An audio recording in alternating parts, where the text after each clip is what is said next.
খুবই মানে সন্তুষ্ট আসলে যে আজকের যে রায়টা হয়েছে এটা আসলে আপনার সত্যি বলতে যেটা যে আমরা আসলে হাইকোর্ট থেকে যে এত দ্রুত একটা রায় আসবে, যদি আমি 1 বছর আগের কথা 5 আগস্ট আগে আসলে চিন্তাও কখনো করি নাই যে এত দ্রুত একটা রায় আসতে পারে। তো এটা অবশ্যই যে হচ্ছে আমাদের পরিবর্তিত পরিস্থিতিতে একটা সম্ভব হয়েছে। তবে এখনো হয়তো অনেকগুলো স্টেপ বাকি আছে, সেগুলো যাতে দ্রুতই যাতে সম্পন্ন হয় সেটা আমাদের চাওয়া থাকবে। আমরা সব মানে আমরা আসলে প্রায় 5.5 বছর হয়ে যাচ্ছে যে আমরা এটা নিয়ে আসি, আবার হচ্ছে আরো কতদিন লাগবে এটা আমরা জানি না। তো এটা যত দ্রুত শেষ হবে এবং এটা একটা দৃষ্টান্ত হিসেবে উপস্থাপন হবে যাতে ভবিষ্যতে যাতে আর কারোর যাতে এই ধরনের কোনো পরিণতি যাতে না হয়। এই জন্য আসলে আমাদের চাওয়া ওইটাই মেনলি যে যত দ্রুত সম্ভব বাকি যে স্টেপগুলো আছে সেগুলো সম্পূর্ণ হোক।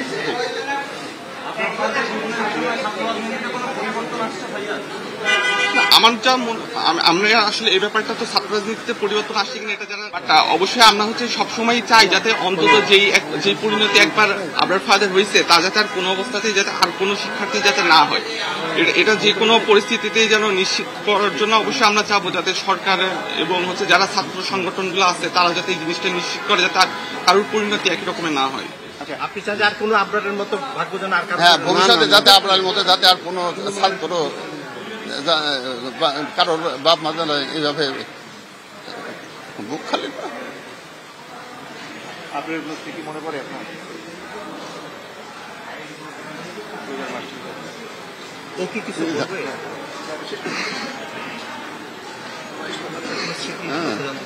এখন স্মৃতি তো অনেক আছে, স্মৃতিতে আর কি এটা হয়তো পরে বলবো, এই মুহূর্তে বলতে পারছি দ্রুত রায় বাস্তবায়ন না না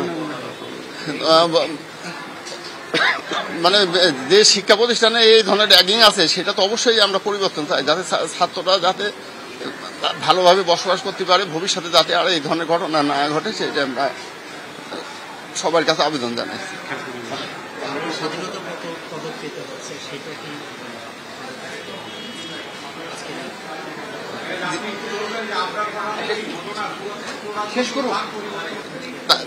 স্বাধীনতা পুরস্কার দেবে শুনছে, কিন্তু এতে সরকার সন্তুষ্ট হয়ে যে দিয়েছে, সরকারের কাছে আমরা কৃতজ্ঞ জানাচ্ছি।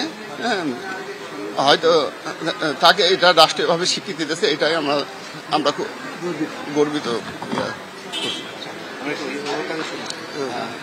রায় হলো আপনি অনেক সংগ্রাম করেছেন এই রায় নিয়ে, না অবশ্যই আমরা আসলে